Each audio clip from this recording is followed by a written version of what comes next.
Hello, everyone. Here is 𝗨𝗫𝗶𝗶𝗵𝗴, the director of the Disruption Network Club. Very happy to welcome the online audience and the audience here in Berlin at 𝗨𝗫𝗶𝗵𝗴 for the keynote of today.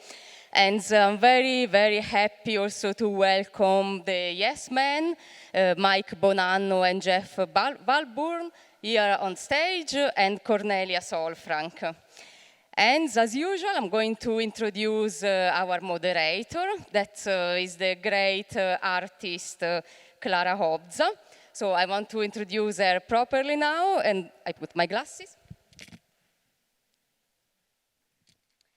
So Klara Hobza is a visual artist working on a variety of projects, from miniature drawing and various forms of storytelling to creating experiences through performative and sculptural encounters and large-scale production recorded on video. Her themes are reflection of being in the world as an artist, the scientific process, migration, transportation, disappearance, reappearance, and breathing. Regularly, she collaborates with people and institutions from the field of science and technology. So I leave now the stage to you. Thanks the Yes Men and Cornelia Sollfrank for being here, and thank you, Klara, for the moderation.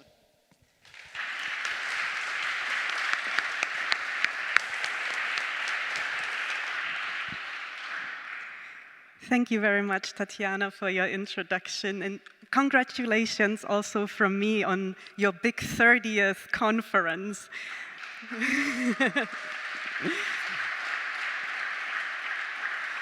Thank you for the big and important cultural and political contribution that you and your team are doing. And of course, thank you, dear audience, for coming here in person, and online audience to come here through the wires. You are about to witness Cornelia Sollfrank and the Yes Men, both heavyweights when it comes to this field of art that's interwoven with activism and activism with art. And each of them in their very own way, but in both cases, we can experience that on top of the logical intellectual consensus, art argues and convinces with very different means. Both of you artists, I'm just going to call you artists even though you're a group, have really affected my life as an art student. Cornelia, you don't know about this, well, while I studied in Munich, and you guys while I studied in New York, and also Tatiana didn't know this, but now I'm really happy and proud of this occasion because you really influenced my young, innocent artistic mind. So now is payback time. We will start with Cornelia. Cornelia Sollfrank is first and foremost an artist. She is also a researcher and author, but all that comes out of the perspective of her as an artist in this world. Cornelia is one of the pioneers of net art and of cyberfeminism, really since the early time of the World Wide Web. She jumped right in to explore the potential of the digital sphere and searching for innovative forms, rethinking traditional aesthetics, and always keeping political transformation in mind. Digital media and culture are the medium, but the subjects are artistic infrastructures, new forms of self-organization, critical authorships, aesthetics of the commons, and techno-feminist practice and theory. In fact, feminism really is at the core, I would say. Recent publications, and they are also out there on the merch table, include The Beautiful Warriors, Techno-Feminist Practice in the 21st Century, Aesthetic of the Commons, and Fix My Code. All are open access also. Cornelia will speak about one of her actions that she picked as an example for today, called Tam Tam. The video the entire video is also here in the space in the back and also a wall piece. Now, personally, I remember a collective that Cornelia founded in the 90s, and it was called the Old Boys Network. It had somehow, as a name, the Old Boys Network, it had a huge presence in the Munich Art Academy and in the local art scene context. Like a phantom, it would pop up here and spray painted there and stickers here. And I'm like, what is this Old Boys Network? But also, what is a Old Boys Network? You see, back then, the atmosphere was completely unaware of politics and feminism. And we thought, or I thought as a young art student, oh, you know, I just have to work hard and do the good art that I do and lead by example, and the rest will resolve itself by itself. I will prove with evidence and so forth. But yet this Old Boys Network somehow stuck in my mind. And can you imagine, it was during a time there was not a single female professor at that art school, and all the male professors were between 55 and 65 years old. And yet, Old Boys Network, what is that? So just like any art that I really care about, it came into my head kind of on this unconscious level and kind of stuck around in my inner life. And whenever I now encounter Old Boys Networks, it comes and pops up kind of to my own defense. And it was a phantom, just like these networks are phantoms. And when you encounter them, when you see them, they're exactly there, but otherwise they're so hard to prove. So this would be an example of why it takes an artist to do that kind of work, to me. With that, I give over the mic to you, Cornelia. Okay, thanks, Klara. Is it working? Yep.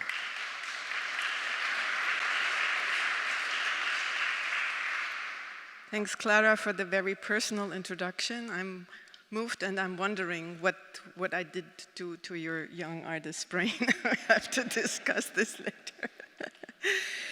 So before I'm going to talk about the project that was already announced, I would really like to thank Tatjana for inviting me to present this project, but also her wonderful team that produced the conference, but also the small installation, which is in the back, was brought to life, a project I've not been presenting and talking about for a long time. Also, when Tatjana invited me for this event, and I thought, yeah, it takes place in Bethanien, and that, I think, is where we actually collaborated for the first time in 2005, when Tatjana organized an event called hack.it.art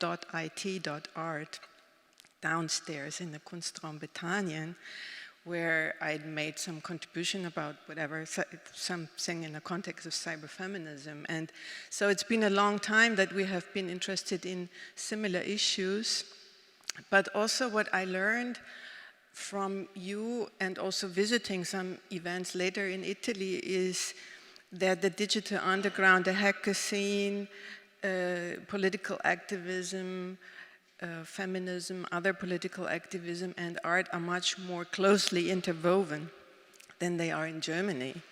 Because in Germany, as you're probably aware of, you know, the art world has been very technophobic for most of the time. It now changes a little bit with NFTs and stuff.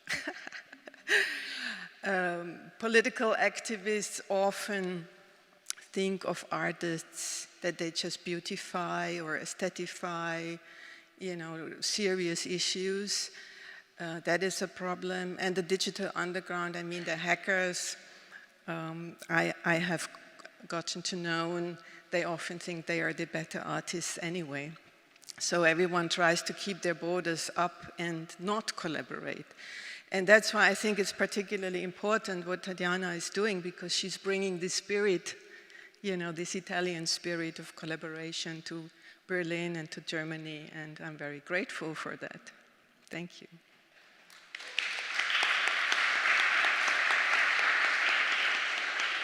So I've been asked to speak about a specific campaign, and that is actually, when Tatjana invited me, we were discussing several projects, but actually she picked this one. And I think she picked well, because also revisiting it, I found that it's worthwhile revisiting and also looking back from today's perspective. It's a campaign that I have organized in 2005 and 2006 in Hamburg. And it's really important for me to emphasize that I have lived in Hamburg at the time, and it was not just a one-off art project, maybe even from a commissioned work by a visiting artist or something, but it was really an offspring of the scene, of the community, of the cultural workers and artists in Hamburg, which had been experimented for years with different forms of self-organization and interventions into the political sphere and also in cultural politics. So without that spirit that existed in this community, this intervention could have never taken place. And part of this, as I already mentioned, is building autonomous infrastructures. And I also remember that in 2003, I started a local mailing list in Hamburg called 𝗨𝗨𝗺. And it still exists with 1,800 subscribers. It's like the autonomous information infrastructure for the whole cultural field in Hamburg. And I'm very proud that it still exists and I was able to transfer it and give it over, hand it over to other people. So the campaign I'm talking about, the campaign I'm talking about is called 𝗪𝗪, Artists Informing Politician. As I said, took place in Hamburg, 2005 and 2006, and it actually was against the newly planned Maritime Museum. In order to complement the ongoing Hafen City urban development with a cultural attraction, the Hamburg City Parliament, 𝗨𝗵𝗿𝗃𝗃𝗏, had offered the controversial private collector Peter Tamm a large historic building and 30 million euros to transfer his private collection into a public museum. And here you can see the location. The red building is the building we're talking about, a huge historic warehouse building in the harbor city. And so why did we think that this was a problem? Basically, we assumed that the Tamm collection, the private collection of Peter Tamm, did not meet the scientific standards of a public museum for two reasons. First, the collection was assembled according to the personal taste of the collector, who had neither scientific qualifications nor qualified staff. And secondly, because the collector had a reputation for being attached to right-wing ideas and that he would use his collection to celebrate, or the museum to celebrate, militarism and authoritarianism. At the time, it was also possible to visit this private collection by appointment, so we went there and we got a picture of the quality of the collection. And this is the private villa of Peter Tamm, was the private villa of Peter Tamm in 2005. That's his garden. And all the weapons you can see, there is a bit more. Here's also all outside, there's a torpedo boat, there is cannons. What is interesting to know is that all these cannons directly point to the river Elbe. Of course, his private villa is in one of the prime locations in Hamburg, right above the river. To the top left, there is the sea mines and all kinds of stuff you can see. It already shows a little bit of the interest of the collector. We were also able to go inside. Here you can see me filming a collection of weapons, of uniforms of all kinds, of a lot of military, also, the Nazi emblems, and a lot of things that were totally not in any way contextualized and just demonstrated the fascination of the collector. So when the wider public learned about this deal between the city of Hamburg and the private collector, it was basically already done. The contract was signed and half of the money was already transferred to the Tamm Foundation. So we're talking about 30 million euro. Another particularly delicate aspect of this contract was that the signing of the contract did not require any form of concept from the side of Tom for this multi-million project. He was given the building and the money without having to formulate the direction or any concept of the museum. So then the question was, what can we do? How can we protest? I definitely, when I learned about that, I had no interest in confronting the person of the collector and his milieu. So I was looking for an effective way to draw public attention to the museum project and to raise awareness regarding the scandalous deal in order to, well, in best case, prevent the museum from happening, or at least to prevent the museum to become a place for pilgrimage for Nazis. And eventually we decided to direct our attention to those who had the political responsibility for the deal, which is the members of the city parliament. And to address these 121 members of parliament, we conceived what we called the God-Parents strategy. Each politician would be adopted by one artist. The plan was to engage in a dialogue one by one, in which the artists would ask the reason for the politicians' decisions, but we would also provide further information regarding the person of the collector and the nature of his collection. To back up our arguments with solid facts, we sought the support of experts.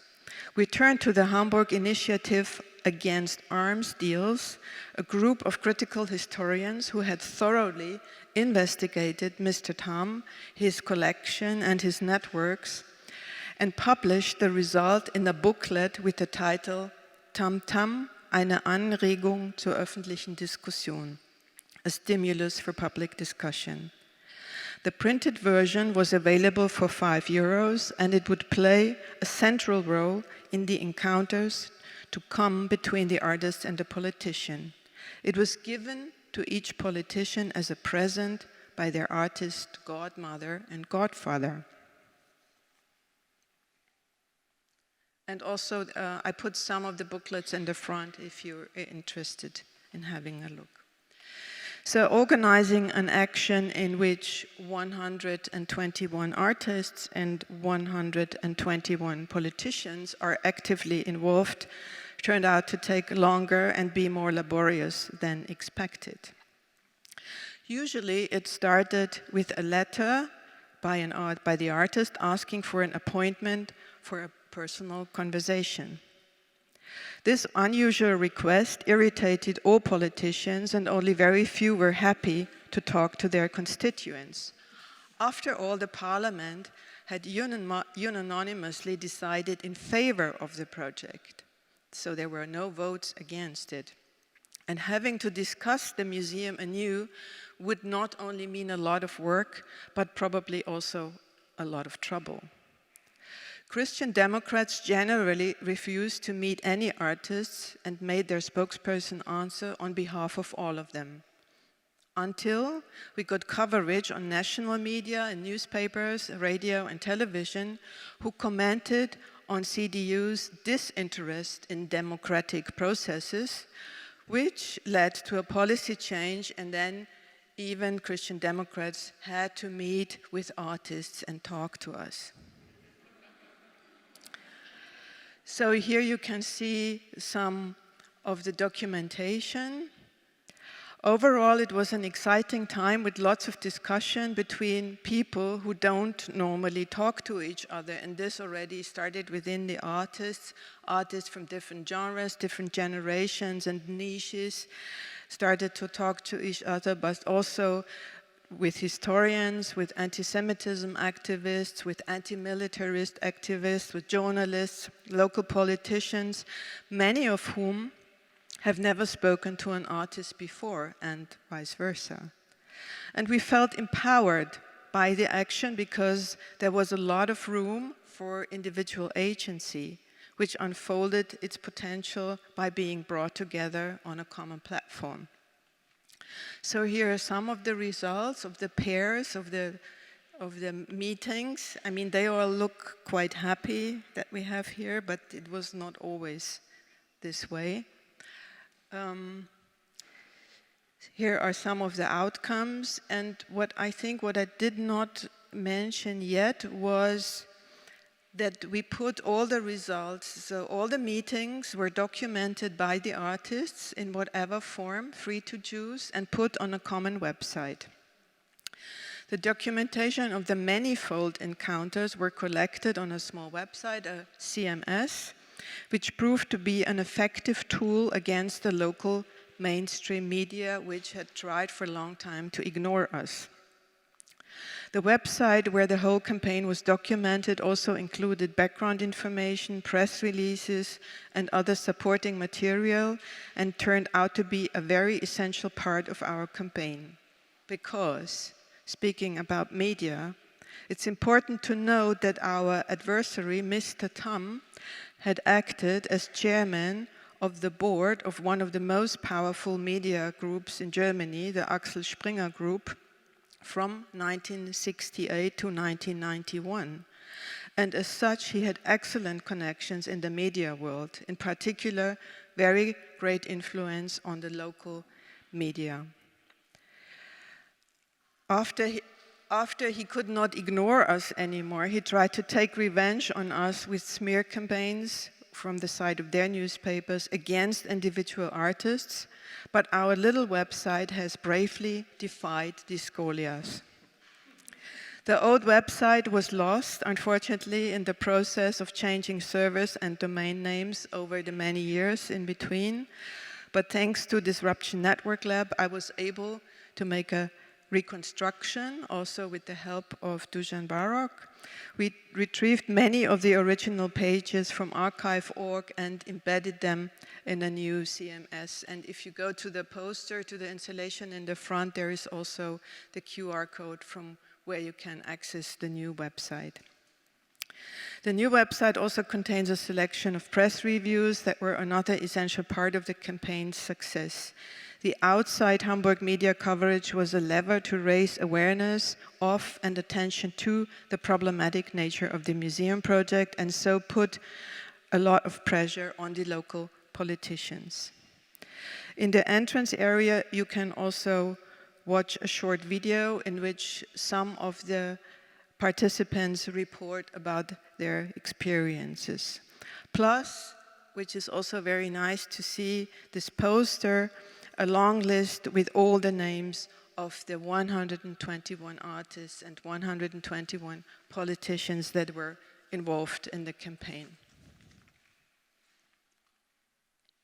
So what did we achieve in the end? Was it a success? So we were not able, unfortunately, to prevent the realization of the museum project, but along the way, in a process that lasted almost a whole year, with several hearings in the City Hall and nationwide press coverage, we managed to get the Tam Foundation to submit a sound concept for the museum conceived by an expert. In addition, our references to the collector's political attitude had ensured special sensitivity with regard to the display of certain political stances in the future museum. So the museum eventually was opened in 2008, and we made our last comment by organizing this maritime protest, a demonstration on water. And if you visit the museum today, you will see that the new concept puts an emphasis on the harbor as a site of global trade. And I'm not going into this in any more detail, but I've talked to the information group about arms control 2 weeks ago, and that they said that this global trade is not as innocent as it pretends to be in the museum, and that especially the production of arms and the export to the Hamburg harbor is incredibly increasing at the moment. So nevertheless, our campaign has provided a correction to the public image of the city of Hamburg as a liberal trading city. Instead, it became obvious that economic power and media power make up for democratic interests. As it turned out, members of all parties were involved in the local old boys networks. And what was even more shocking was to learn that many of the politicians who had been involved in this decision-making about the museum had not been aware of the problematic nature of the project. That means they decided upon something which they did not know what they were deciding upon. So, in that sense, there were good outcomes and there were bad outcomes. In relation to the museum, we have at least managed to prevent the worst, which is already something. However, the insights we gained with regard to democratic decision-making processes were very sobering. Probably one could say that our previous non-relationship to politicians has shifted to become a distorted relationship.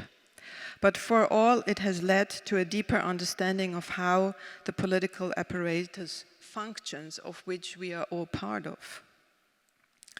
Most importantly, however, the form of the campaign, its simple setup of one-by-one dialogues collected on a common website, turned out to be very powerful. We were able to self-organize over 100 artists in a way that opened a space for individual agency, but the plurality of the action that allowed for difference was its strength. Because within this common framework that connected all participants, it multiplied their impact. And I would like to add one more aspect, if I may. So often when you know, in the context also of this conference, when we talk about art and activism, it's about what are the political goals, what do we want to achieve, maybe what are the different strategies artists apply to achieve these goals, and so on and so forth. I think I covered this, but what I did not mention yet is, for me, the form of this campaign was very interesting, because that is where I think where my art tries to, where I try to apply certain artistic thinking, you know, in conceiving unexpected new forms that can develop and political impact because they are unexpected, like creating a one-by-one situation with the politician. No one expected that. And they were all quite helpless. Even the media found them, eventually thought it was kind of interesting to do this kind of thing. And by doing so, and this is just one example, there's also other examples in my practice, I try not only to achieve or to follow certain political agendas, but also I'm testing the art field and I'm trying to expand our notion of what art is.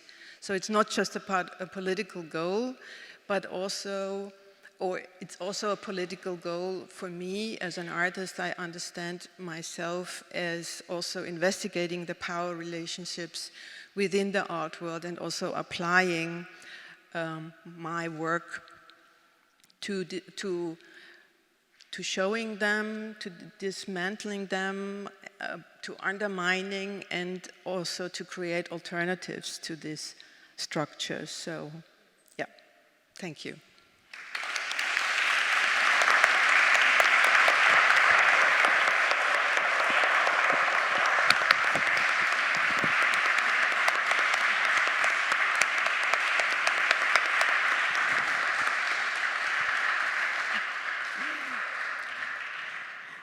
Absolutely, thank you, Cornelia. What you just explained, it really comes through, and I think this project really brings accountability not just to the politicians, but also to the artists.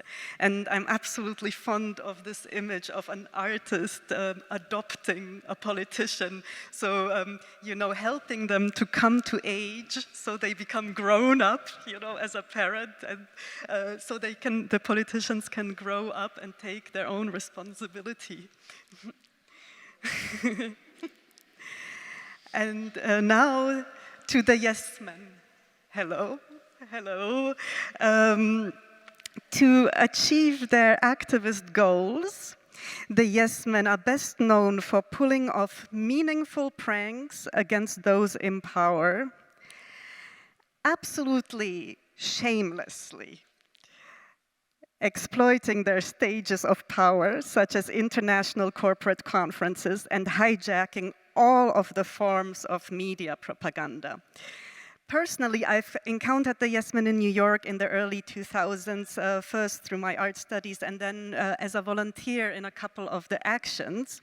And this was before social media, but as we were hundreds, if not thousands of volunteers, and we were drummed together by newsletters and by alerts, text message, cell phone alerts. These messages would be something like, be at this and that corner in Midtown at 4 in the morning. Watch out for the white U-Haul that will eventually show up. And we will meet you most starting at 7. So, I would also like to read another newsletter email that reached me because it represents so much to me what the Yes Men, or one very important practice of the Yes Men, and I think it will complement also your talk very well. This was a news release in June 2007, so 16 years ago. Exxon proposes burning humanity for fuel if climate calamity hits. Conference organizer fails to have Yes Men arrested. Imposters posing as ExxonMobil and National Petroleum Council, NPC, representatives delivered an outrageous keynote speech to 300 oilmen at 𝗨𝗰𝗴, Canada's largest oil conference, held at Stampede Park in Calgary, Alberta today. The speech was billed beforehand by the 𝗨𝗰𝗴 organizers as the major highlight of this year's conference, which had 20,000 attendees. And in it, the NPC rep, Andy, was expected to deliver the long-awaited conclusions of a study commissioned by US Energy Secretary Samuel Bodman. In the actual speech, that NPC rep announced that current US and Canadian energy policies, notably the massive carbon-intensive exploitation of Alberta's oil sands and the development of liquid coal, are increasing the chances of huge global calamities. But he reassured the audience that in the worst-case scenario, the oil industry could keep fuel flowing by transforming the billions of people who die into oil. We need something like whales, but infinitely more abundant, said NPC rep called Shepherd Wolf, actually Andy Bichbaum, before describing the technology used to render human flesh into the new Exxon oil product called 𝗨𝗰𝗴. That's how you pronounce it? And 3D animations went along with it. 𝗨𝗰𝗴 works in perfect synergy with the continued expansion of fossil fuel production, noted Exxon rep Florian Ozenberg. Yes, man, Mike.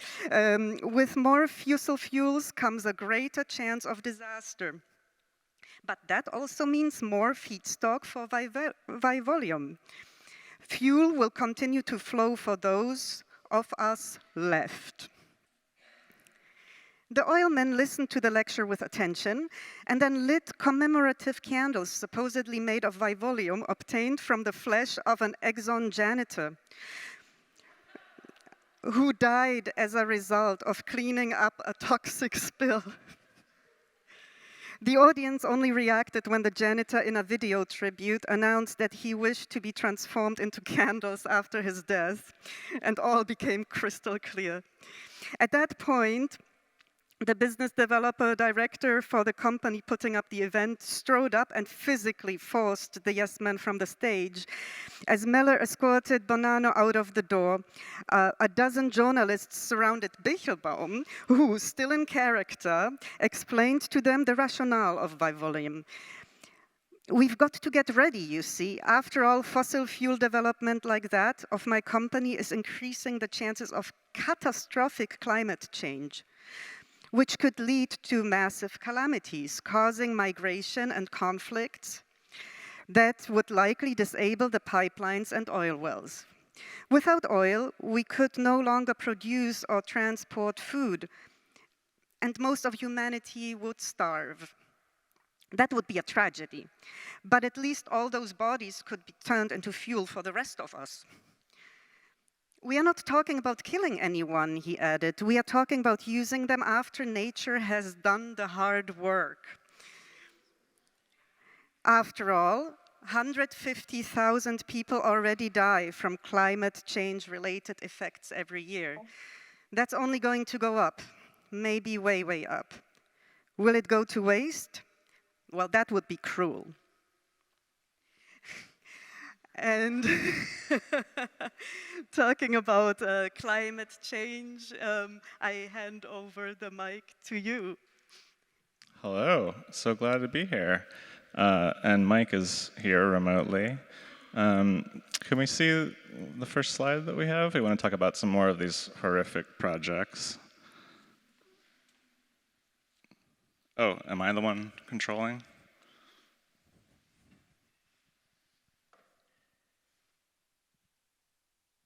Oh, sorry. I just, before I hand it over to Mike, I wanted to say one word. I'm a bit of a younger Yes person. I joined about 15 years ago, but Mike and Andy have been doing this for more like 25 years. But I just wanted to mention that when I joined, I also joined first as a volunteer. And I just have failed to be fired so far.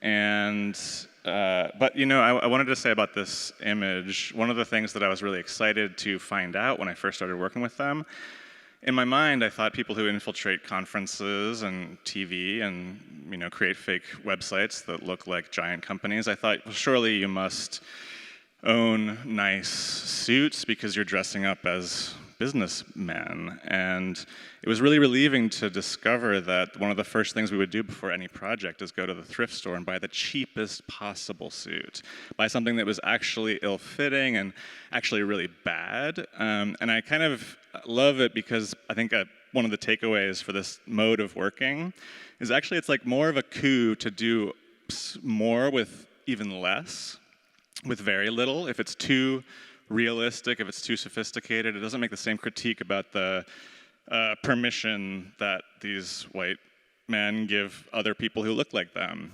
So I love the idea of like doing the bare minimum to infiltrate these spaces of power as a way to critique the fact that if you just reach that bare minimum, they actually give it to some people and not to others.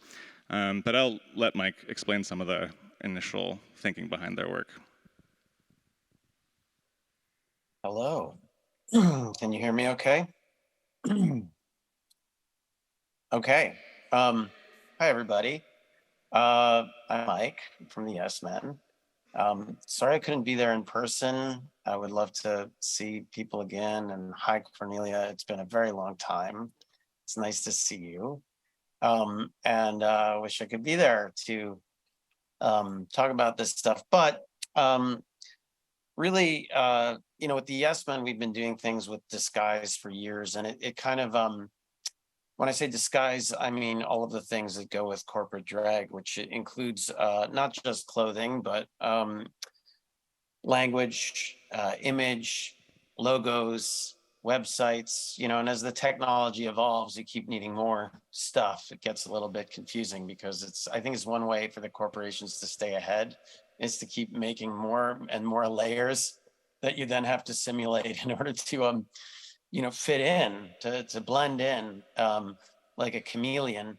I think, we started out doing this sort of accidentally by stumbling into doing impersonations in real life through making fake websites, which was, similar to a bunch of net artists who were doing things at the time, like people like Heath Bunting were making fake websites. There's the fake 7-Eleven website that got a lot of attention at the time. And it was a way of sort of crossing borders and boundaries, impersonating that was new and was at the time disproportionately receiving a lot of attention because there's a lot of people worried about what would happen, in this world where you could be anybody. At least that was the belief at the time. The utopian vision was that people could be anyone in that space. We stumbled into it because we realized that once we had fake websites and people started corresponding with us, thinking we were, for example, the World Trade Organization or ExxonMobil, that we could actually agree to attend their conference or follow up on their invitation and show up in person. Now, we couldn't be the people that they would generally want for that conference appearance. So if they said, you know, we want the CEO of a company, or we want the head of the World Trade Organization, we couldn't be them. But it turned out that these conferences were typically very willing to invite somebody who was offered as a substitute, like the next best thing to getting the CEO. And so so that started launched this whole career of kind of impersonating things, the last 25 years or so of doing these sort of yes men actions. I think we could go to the slides actually to talk about this a little bit. I don't know if you can see the slides. Can you see the slides right now or not? I can't tell. Oh yeah, okay. So you guys can see slides, great. So this first slide, just this dress for success. That's actually Mike and Andy, me and Andy. At a, I guess we must be at a thrift store. There's a kind of a, yeah, we're getting stuff at a thrift store, getting suits, and you can see they fit pretty well, except Andy's pants look really, really big. So let's go to the next slide. Yeah, we're there. So, oh, we're there. So you must think I'm nuts, because this person is a silhouette of somebody at the Department of Defense, which is Andy, doesn't look like his pants don't fit. You can't see his pants at all. So anyway, this slide says dress up to dress down evildoers. Dressing down evildoers, you know, is a phrase just meaning, you know, embarrassing, humiliating these evildoers. So it's a phrase, at least in American English, that means that you get to basically blend in order to humiliate and embarrass somebody for doing something wrong. And these kind of practices of, let's say, impersonation, crossing boundaries, transgressing, going to places you're not supposed to be, are things that they're kind of universal, and they exist in every culture in the form of the trickster character. So the trickster character, sometimes from mythology and sometimes from history, are these people who are in a subaltern position. They don't have enough power as it is, and they try to steal some power by infiltrating, by impersonating, by changing shape, by changing form. In the case of the mythology, there's these great stories of sort of overcoming discrepancies. And usually it's about kind of holding up a mirror to culture so that everybody else can see. And these are also, I'd say, arguably the tactics of civil disobedience, because very often when we're in these roles and we're in a social struggle, a social movement, and we're trying to change things through nonviolent civil disobedience, the idea is that you put yourself on the line, you cross a boundary. Like, for example, in the civil rights movement, people were getting arrested by sitting down in the seats in the bus they weren't supposed to be in, or sitting at a lunch counter they were not allowed to be at. And then you invite the wrath of the system, you invite the wrath of the powerful, and that in itself becomes humiliating and embarrassing, at least in some cultures, for those who are in power, who are trying to project an image of themselves as benevolent. So these are the kinds of things, tactics we use against corporations. So hacking dominant culture, satirizing its costumes and props, that's how we infiltrate. We subvert prescribed roles, you know, not using it as directed. And then the fake it till we make it, the alternatives that's in the slide, that's really about this other approach where we use this opportunity. So we have two modes that we work in. One is that we present a satirical, dark vision of the future if we follow the prescribed narrative that's unfolding. So if we follow, for example, what Halliburton, the large military services and oil industry company, wants to see, the one that Dick Cheney used to be, the vice president, used to be in charge of, if we follow their narrative, we're going to end up with a world that's been completely destroyed by climate change and military interventions. And so in the next slide, you'll see this, maybe you already see it, this dress to disrupt. We have these 𝗨𝗺𝗺𝗀 survivaballs. Now, the 𝗨𝗺𝗺𝗀 survivaball was a kind of a solution to climate change. That was sort of like ExxonMobil's solution to climate change that was mentioned in the intro. This is not a utopian solution. This is kind of the nightmare vision of the future if 𝗨𝗺𝗺𝗀 is left to their own devices. And so the idea was that this is a self-contained suit that would allow the rich to survive climate calamity no matter what happens to everybody else. So they had onboard weapon systems, all kinds of other things. And we had actually infiltrated a conference in Florida as 𝗨𝗺𝗺𝗀, a catastrophic loss conference, and presented these. You can see that in our second movie, 𝗬𝗪𝗺𝗀, which if you're going to watch one, I recommend that one. It's kind of the goofiest. And then, so we took that costume and rolled it out there. And then afterward, after we used it in that one intervention, we realized that we kind of were onto something that was goofy and silly and fun. And so we continued to use those costumes as a kind of bizarre representation of what the future would look like if 𝗨𝗺𝗺𝗀 and other corporations had their way. So if you can play the video clip now, that would be great.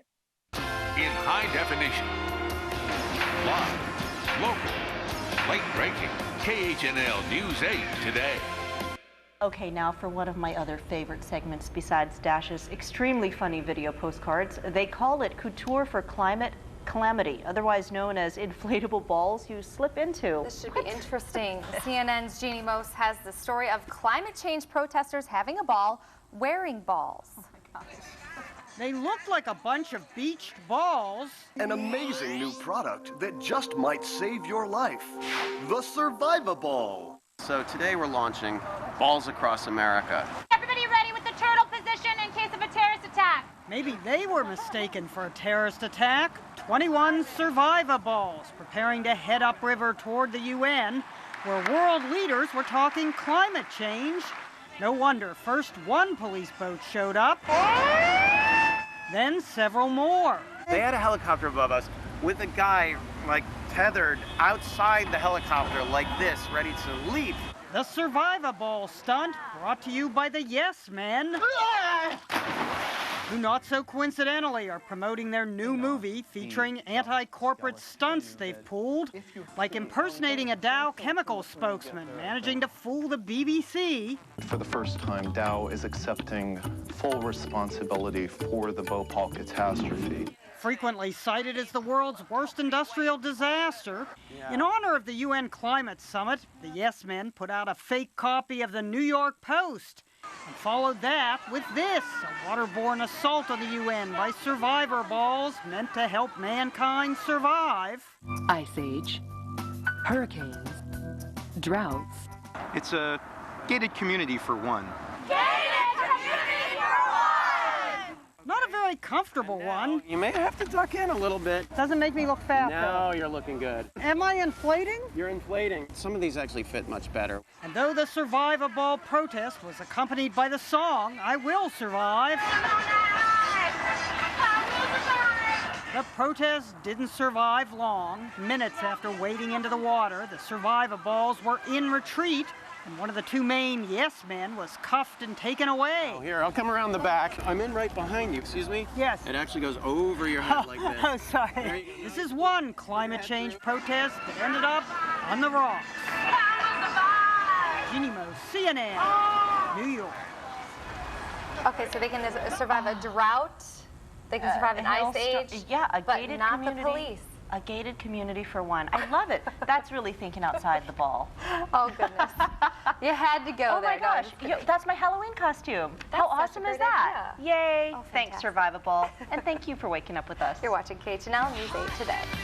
Thanks, 𝗧𝗯𝗺𝗺𝗊. I love that clip when the anchors for the show have clearly not seen the clip yet, and they're trying to figure out what the headline is. They're reading off the teleprompter. I'm like, balls you slip into? What the hell does this mean? And but by the end of the clip, they're quite charmed, I think, by the 𝗧𝗯𝗺𝗺𝗊s. And actually, this brings up maybe a controversial point because I was really interested in Cornelia talking about the media, kind of as working with the media and how important that is. And we don't really view them as adversaries, or even view the mass media as adversaries, because there's a way in which they're collaborating all the time with us, and often the journalists, regardless of what the editorial prerogative of the paper, the journalists often are very willing to try to work with, what we can give them. And if we give them a better story, they're happy, or at least they're interested in telling those stories. It just is about telling them in a way that is exciting enough. And the classic, the infiltration, or the joke, or even the sort of the poetics of any symbolic action become a massively important part of how it gets spread and disseminated. And these poetic actions are the ones that we tend to remember and associate also with social movements. And although they don't create the success that social movements see, they do feed the mythology, and they feed the movements and build the movements that then require a lot of organizing and mobilizing in order to be successful. So anyway, let's see the next slide. And speaking of movements, we actually, are we on the slide that says dress to distress? Is that the one we're on? Yes. Okay, good. So, spreading the joy of these techniques is something that we've been trying to do at the Yes Lab, our nonprofit wing, for a long time. And recently we had some fun with 𝗧𝗰𝗵𝗴 and 𝗨𝗪𝗺, two Indigenous activists in the United States and Canada. And they were basically formed a pipeline company. We helped them form an indigenous pipeline company and then run the pipeline through white sacred sites in North Dakota. So reversing or flipping the script on what's happening to Native Americans on their land, and Canadians, of course, which is that oil companies are just running pipelines wherever they want. And so we made a really fun intervention with them called the Peace Pipeline that you can watch the video of online. But the point is that we're kind of like working to spread the joy on this. And one of our recent, and I think most successful actions in many years, just happened with a collaboration in Germany. So I'm going to hand it over to to Jeff, or whatever he's called, to tell the rest of that story. Go ahead, Jeff. Thanks, Mike.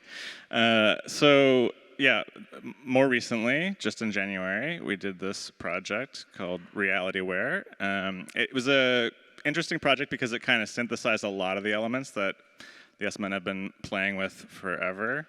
It began with fake websites and a fake announcement, but very initially, like all the projects we do are actually pretty close collaborations with campaigns or activist groups who are at a strategic point in their campaign when they need media attention, or public attention. They need to make a splash in some way, and it's tactical at a certain moment, which I think is important in the way that we work. And we tend not to just create a piece because it seems like a fun idea. It's always more first the collaboration, and then the ideas flow out of that collaboration with the group that we're working with.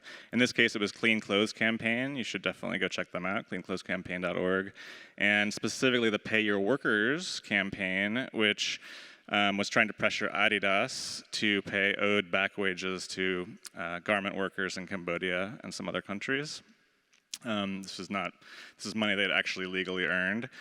But they were pressuring them to do this and to sign the Pay Your Workers agreement, which would protect workers' rights, which are generally kind of ignored by massive brands like Adidas.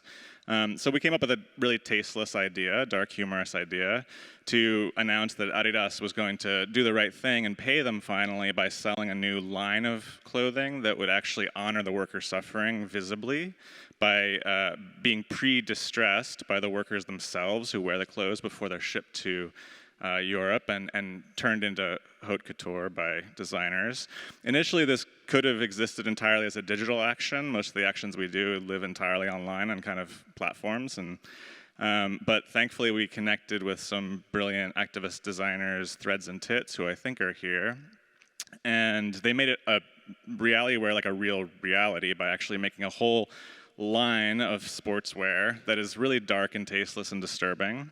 And then we held an amazing kind of runway show in which we rolled it out.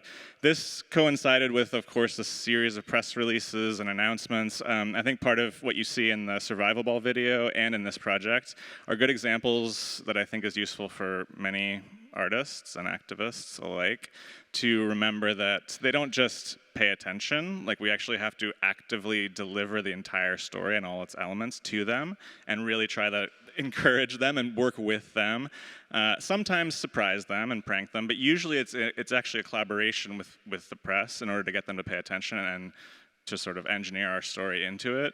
Because we're up against giant forces that have huge ad budgets, we're trying to kind of hack into it for free and with relatively low, meager resources.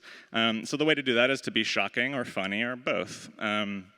So we did a runway show in Berlin that was hilarious on the first day of Berlin Fashion Week in January, which also coincided with the first week of employment of the new CEO of Adidas, who we were trying to pressure through this action.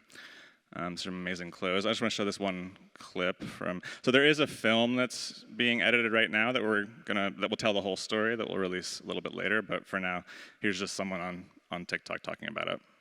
I love how Berlin just shook the fashion sphere. 3 designers protested Adidas practices with what will go down as a brilliant fashion fiasco in true Berlin style. It started during Fashion Week with a surprise news, supposedly from Adidas, that promoted to flip the power in the industry in 4 steps. The appointment of a Cambodian garment worker to be Adidas co-CEO, a new contract on working conditions, the establishment of a severance guarantee fund, as well as finally paying workers. But that stance against labor violations turned out to be a hoax by Berlin designers Threads and Tits, the Yes Man, and the Clean Clothes campaign. And they were only just getting started, because shortly after, another statement with elaborate photographic evidence was published. It presented a new streetwear collection, Reality Wear, that reflects the plight of Adidas workers in producing countries. Followed up by another press release from the pranksters to list Adidas labor violations, pointing at its Nazi roots, FIFA corruption, to the mass slaughter of wild kangaroos. What happened then? Well, when the real Adidas denied it was behind the launch, it was already too late, and Berliners in the venue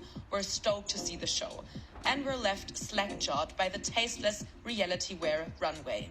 A gruesome of torn plastic, ripped nylon, and limping catwalk models smeared in filth, put together by the designers. What do you think about that? I think it's not only an incredibly strong statement, but also a super powerful case study that the fashion industry could actually pick up on.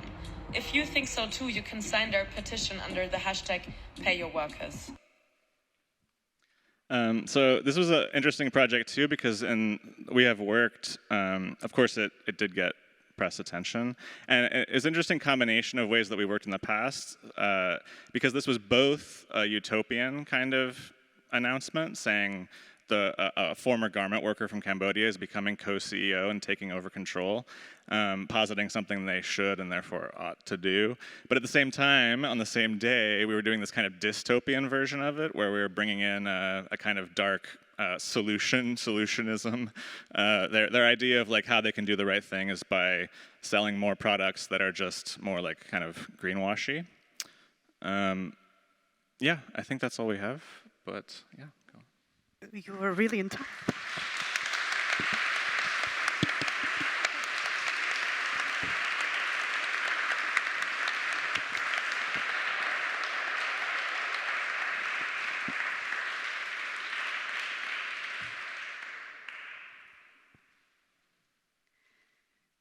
Thank you so much for your presentation and for being so disciplined with time. I really love how both of you are working with tactics that give us courage and create a sense of community and yes, hold us accountable and show us possibilities how we can really contribute. And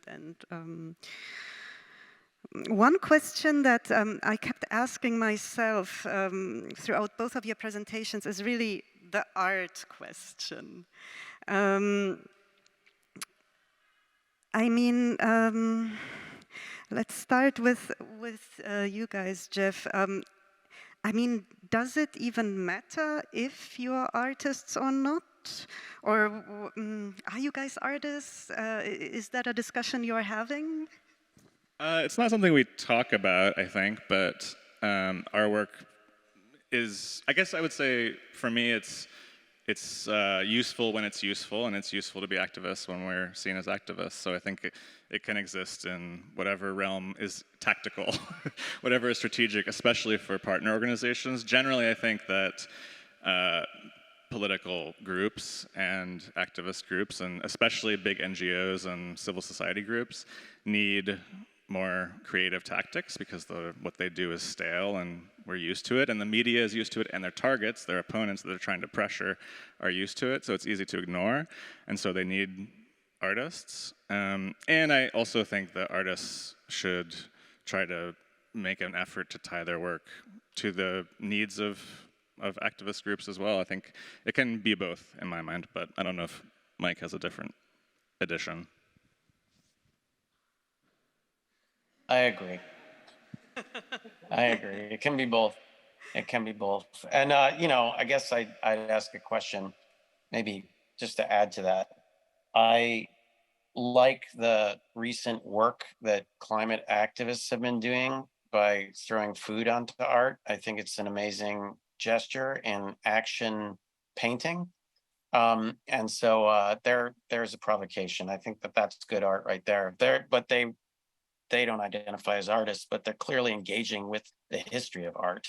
You know, they're intervening and they're creating aesthetic interventions that are really quite remarkable looking in some cases. Some of them are worse than, you know, I have my favorites.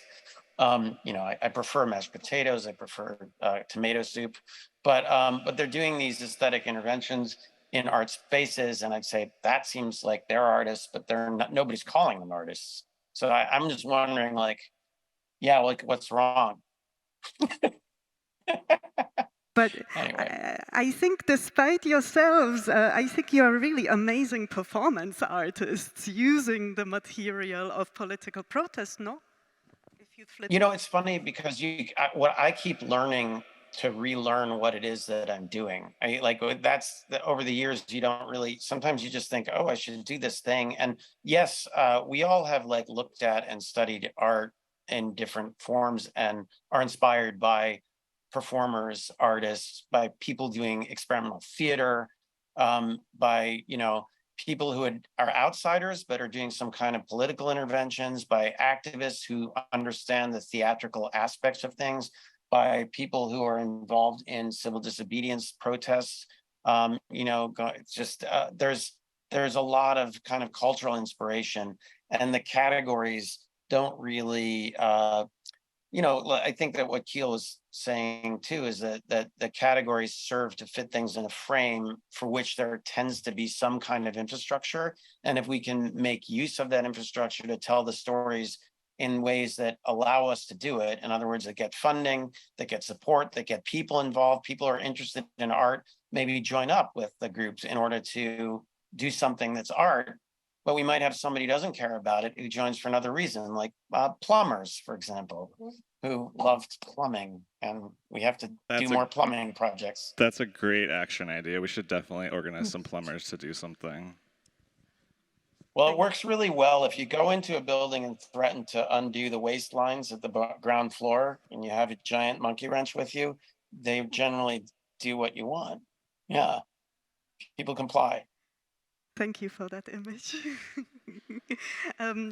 Cornelia, I would ask you a similar question like that, because I got to know you as an artist who really deeply cares about art and does everything out of the perspective as an artist, but also being very, very thoughtful within the process itself of developing an art piece. So really analyzing rigorously and going very deep into each step, and it's you know, social dynamics between the participants and the dynamics between the institutions, and etc.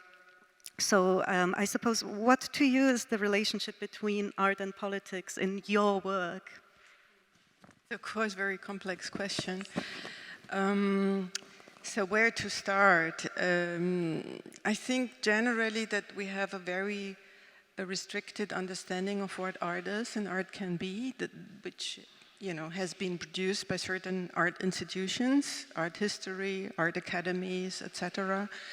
Interestingly, if you look into aesthetic theory, like before modernism, art was much, aesthetics was a much broader concept, which always had also a moral component, not just a visual component, a moral component, which is very important.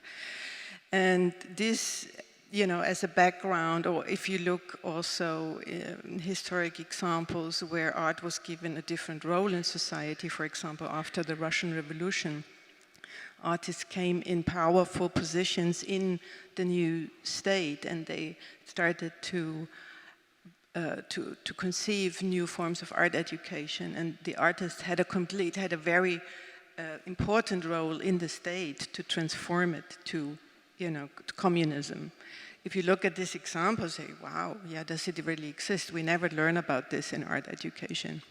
So we were kept away, and we are educated with this attitude that as soon as art has a function or relates to any political issues or real life issues, then it's bad art automatically. So you have to be very careful if you don't want to be a bad artist. I would say generally that my art is very much informed by feminist principles, which first of all teach you to understand where you are and what the power relations are in which you are embedded yourself, which means also that there is always a relation between the personal and the political, which we have beautifully seen in the video this afternoon, where �erde talks about his illness, which is a very, very personal thing. At the same time, it became really transparent how it's related to social conditions and to the state of our medical system and health system and all of that. So this connection between the personal and the political, the power structures, and then, of course, I identify as an artist because that is simply the field in which I'm working. So why should I say I'm not an artist, or I don't care that I'm not? I am an artist.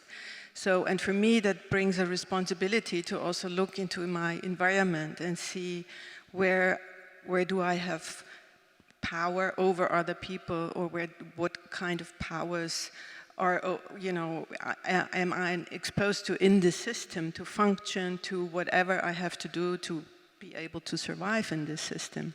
So that's always part of my artistic thinking, and I think that's in a way like a feminist illness, if you want. If you once started to think like this, if you once started to become aware of power structures, you are aware of power structures everywhere, also in the art field. You cannot pretend anymore that you are not. And so, for example, with this action in Hamburg, with the 𝗪𝗪, that was actually an intervention into cultural politics of the city, because many artists think, oh, cultural politics, this is bad, this is politicians, we have nothing to do with that, until their funding is cut, and until their fellowships are cut, and until their studios are taken away, and all of that, and then they start to cry and say, oh, but we are artists, we need support, and all of a sudden, when they are personally affected, they understand that they also are in this power, they're part of the power system.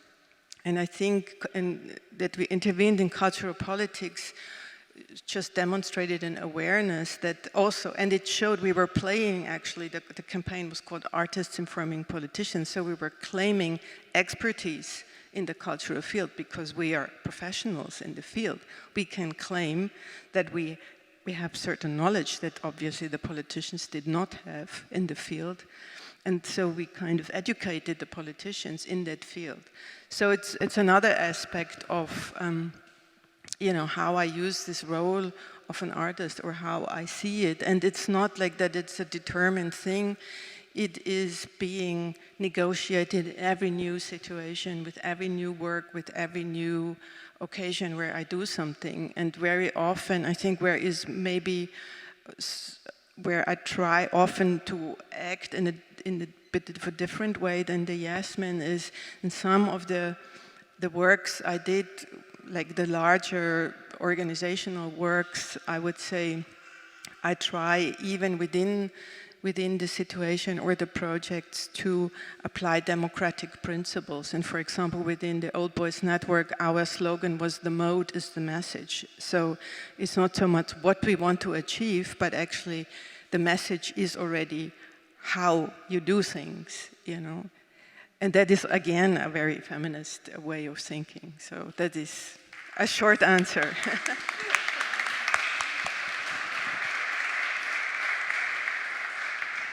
Thank you very much. If we have time later, I would really be also curious to see how where you place the tam-tam action in the larger scope of your work of the last 30 plus years. Slowly, I would like to include the questions that you might have as an audience here and also the audience online. Is there something already burning? Any burning issues? Ah, there is. Oh, I think the lady in the very back first, and then you second. Yes. Is the microphone going to the very back behind the camera? Yes. Hello. This question's for the Yes Men. The Adidas thing here in Berlin, I kind of attended the event. I'm curious, like, compared to other things you've done in the past and like difficulties or like ease of, you know, like don't focus on that one event, just like, I'm curious, like, were certain things harder than others, like certain actions that you've done in the past? I don't think it's harder. I think it's always really exhausting and you work too much.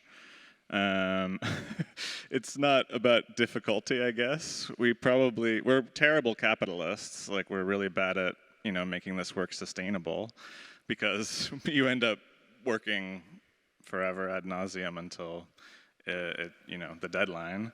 I don't think this project was any more difficult. It was a lot more fun than many of them. It was super fun, which I also think is the goal. It's not always achieved, but I feel like speaking to the point of like living a certain practice in practicality that is part of your ideals of like how work actually should be someday. If doing this silly performance interventions isn't joyous, then we're kind of not modeling the world that we want. So this one was really fun in that I thought it was very enjoyable for many people involved. And yeah, I think that's an important takeaway as well. And when it comes to doing, well, any kind of work, but definitely if you're doing mischief activism or performance art or any kind of thing that actually is trying to model like a future we want, that the process of doing it should also be just purely like relationship building and fun and joyous. Thank you so much. The 𝗣𝗰𝗴 is prescient, given that we lost 9 million hectares due to forest fires. And you saw what happened in New York City is wafting from Canada. I'm Canadian. So the 𝗣𝗰𝗴 I teach and was prescient for what's happening right now. I wanted to ask a question to both of you. Do you do preliminary research in terms of being sued? So do you have a legal team that can advise you at what point you cross the line and you'll have retribution? Because in both cases, almost all cases, you could have people come after you for your work. So I'm just a legal question. Cornelia, do you want to answer first? Yeah, legal team, that would be great.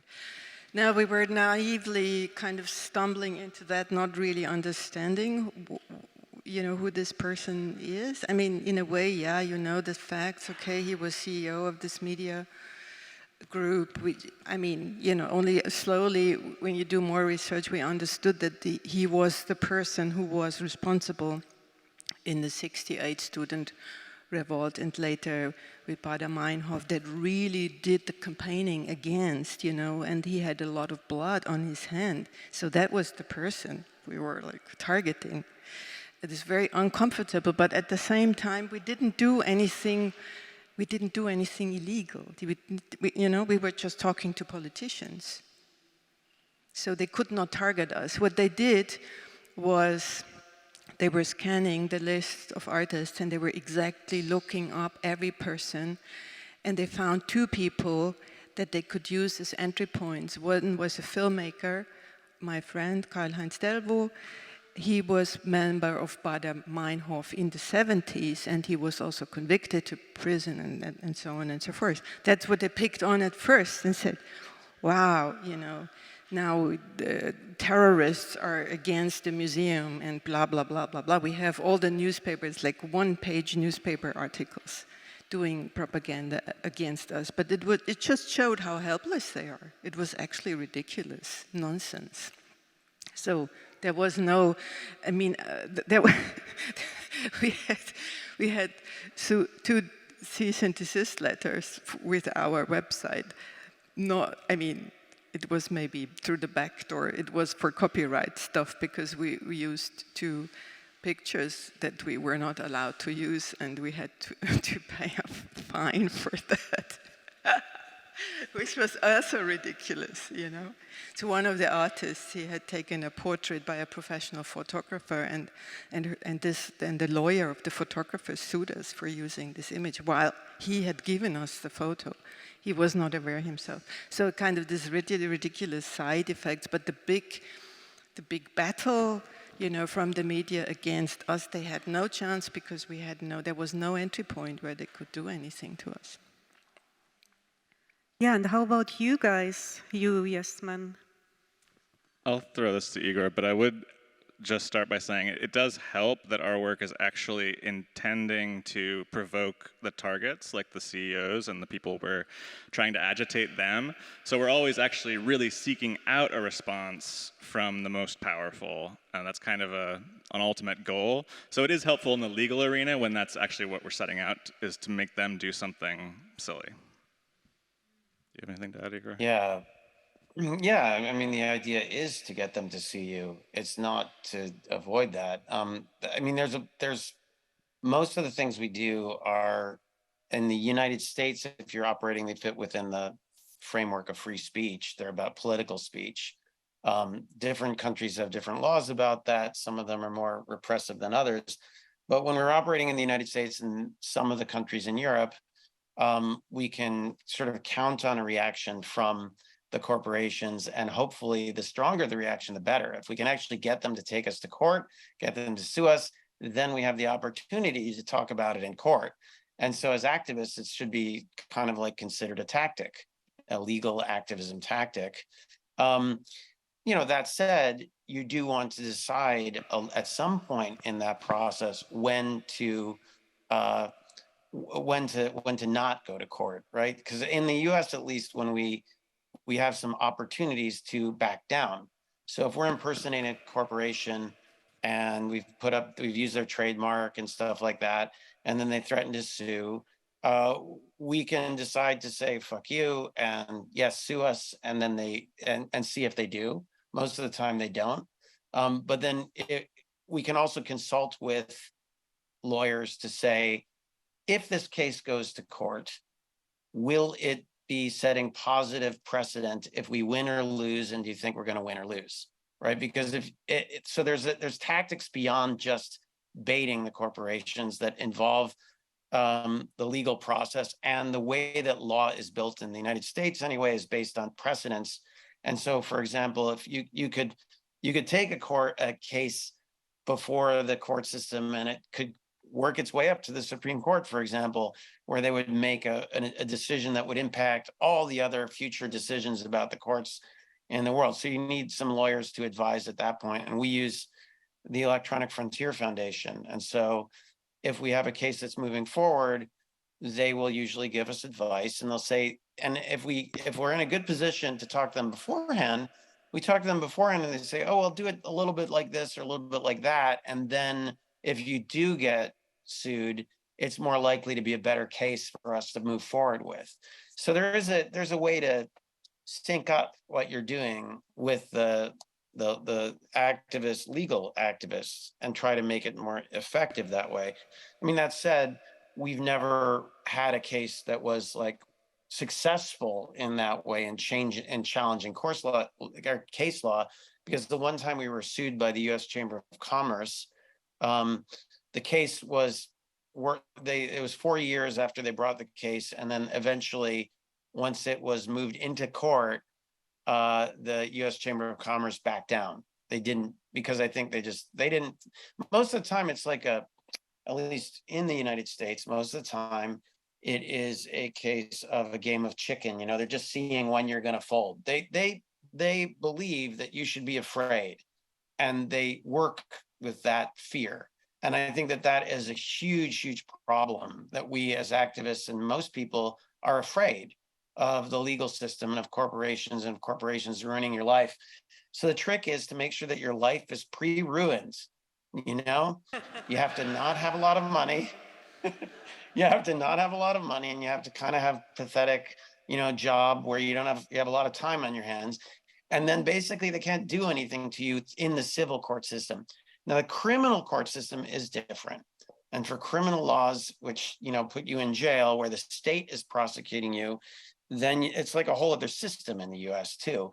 And there are actually things to worry about, like, will I survive jail? You know, will I come out with PTSD? You know, there's all these issues there that are different than in the civil thing. So for those people who are exposed, you know, to those kinds of legal things, like a lot of the climate activists who are doing direct action, there's a different set of criteria and considerations moving into it. And then it's about individual choice when it comes to those risks and deciding, you know, whether it's worth it. And sometimes it is, I would argue. You know, going to jail is something that a lot of activists do. I personally have not spent a lot of time in jail, although that, you know, Andy, that day with the survivaballs, Andy actually went to jail that night with the survivaballs, because he had the police came and everything, and then he had a outstanding bicycling ticket. Like, he had bicycled through a park he wasn't supposed to be riding his bike in, so they wrote him a ticket. And then in New York City, if they catch you doing activism and you have one of those things, they like throw you in jail for the night. So anyway. It's funny you're bringing up Andy, because you know, the newsletters that I mentioned before that we volunteers received, after handing out these newspapers that said we are screwed, 2 days later we got an email from Andy, who emerged after 26 hours in New York City Central lockup, exactly what you just mentioned, in jail. But he reported, the judge just laughed. The police had a less well-developed sense of humor, and it turned out much less regard for the law. But all in all, I'm ecstatic that they arrested me. It also, just to connect it to the other previous question too, that also, the legal stuff also connects a bit to the artist-activist dichotomy, or supposed dichotomy, in the sense that in these kinds of situations, when you're evaluating the risks of an action or a project, you can also draw on the protections that are sometimes afforded in the US, for sure, to each of those different categories, and they're sometimes have like different conceptions legally too that can be useful. So you can just be, you know, kind of like moving between, to be a bit of a chameleon in that way. It can be useful. Yeah, and definitely on site. If we're in a location and the police have come, telling them that you're comedians really works well, because they understand that. It's like the police will be like, "Oh, you're comedians. That's why you're dressed like business people, and they're accusing you of doing something. You did something funny. Okay." And then they're kind of on your side, because cops like comedy. Everybody kind of likes comedy, you know. So, and if you're dressed the same way and look the same as these other business people, they're like, "Well, I'll choose the person I identify with more. I identify with the comedians. I don't have anything in common with these oil execs." So it's kind of like, yeah, you need to shapeshift for each of the different contexts. Absolutely. Thank you. We have only a couple minutes left. I would love to hear your Just input, one please. short comment, because I managed also to go to court with another project where actually was not the one I was sued, but I sued someone for an abuse of power also within the art context. Very naively, I thought, because I was, it was very clear to me that he was the evildoer, but what I totally overlooked is that he has been for many years, been part of the judges network in Hamburg. And I only found out later, and of course, absolutely lost, and had to pay all the costs, and it was enormously expensive. And a very unpleasant experience, it's not always only fun. So they showed us, here is the limit, you don't go further. So that was it. Do we, Katjana, or I'm sorry, how much time have we got left? I'm sorry, can we put in another question? Or yes, who is next? Yes. Yes, hi. Actually, I had a question, a total follow-up on this, because you were earlier mentioning, the climate activists, the younger generation of climate activists throwing food at artworks, and that's being considered pretty widely in Europe as like vandalism, when it's not even considered like terrorism. They're even like using anti-terrorist laws to kind of crack down on these younger activists. And then the question is, maybe they're not enough of artists, maybe they're not using humor enough, but my question was rather to maybe comment on this a little bit, because that's really something happening right now. I'm French, I come from, they're literally dissolving and using anti-terrorist law to get rid of organization criticizing the state. So I was just wondering whether it's something new, they're doing it the wrong way, do you see it as getting more complicated? But they're definitely facing very serious legal consequences, including sometimes police violence, but that's kind of more typically French. But I would say in Germany as well, when you see what's happening with 𝗧𝗰𝗄𝗏, they have serious legal consequences, and even spending, having to face the prospect of spending a few days or even more in jail. So, yeah. Well, Igor, you love this stuff, but I would also just say, I think complicated is not a problem. I think it's commendable that people are doing really complicated work, whether it's art or activism, and including being aware at least of some of the repercussions of what might come with it. It's pretty brave and daring, but it wouldn't be a reason not to do something traditionally, and we need myriad tactics as a movement. We need all kinds of different ways of people working. Igor, do you have anything to add? No, I agree. I agree. It reminds me of, during the alter globalization or anti-globalization movement stuff in the late 90s, there was this idea that there was this many tactics kind of one movement thing, that seems like it's something that we need.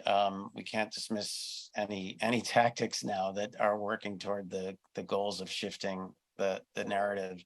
And it is interesting too to add that one thing it is doing is causing this crisis of the conversation around it that is really complicated. And I think dramatizing the crisis is what we need rapidly in general.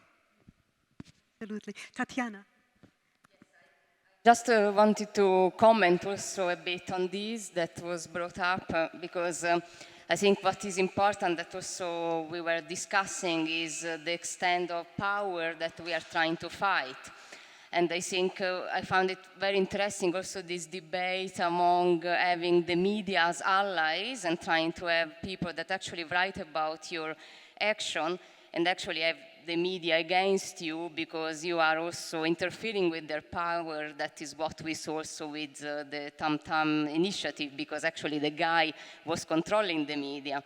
So I think sometimes this is the line, and it's not always, possible to cross it or navigate it in a way that you can have it as ally or as enemies. And I think perhaps the answer of this is how much how strong is the power that you are trying to face, and how big is the answer from these powers against you.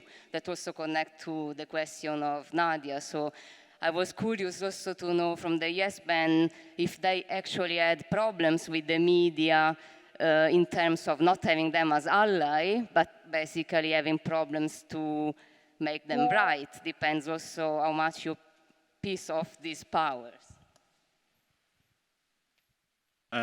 Well, yeah, often we're trying to use the media as our allies, but especially industry media in certain sectors is never going to be an ally, and so they write about certain things, and we are trying to hijack the media. So we're actually using the media's infrastructure against itself, but one way that manifests is just by knowing they're going to be hyperbolic. They're going to put a clickbait headline on something that actually wasn't that big a deal, but they make it a big deal. So we are hacking the problems of mass media, which blows everything out of proportion, which can be convenient. But yes, of course, like industry-based journalists who are writing for outlets that are pro-industry are never going to be friendly. And those are the ones that sometimes feel okay to surprise and let them run with the story before the others who are in on it. I'm afraid there's so much more to talk about, but I'm afraid we are out of time, and we have to conclude this. And well, thank you so much for this privilege to be here and listen to all the strata of your approaches and for your openness and honesty about all of this.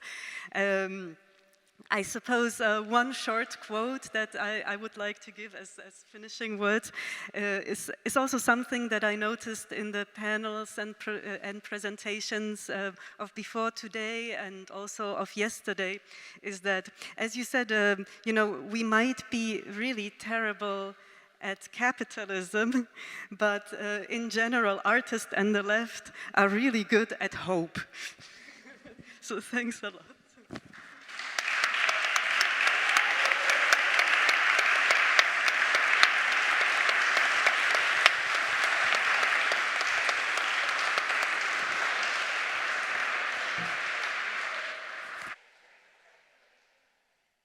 So thank you so much also from my side.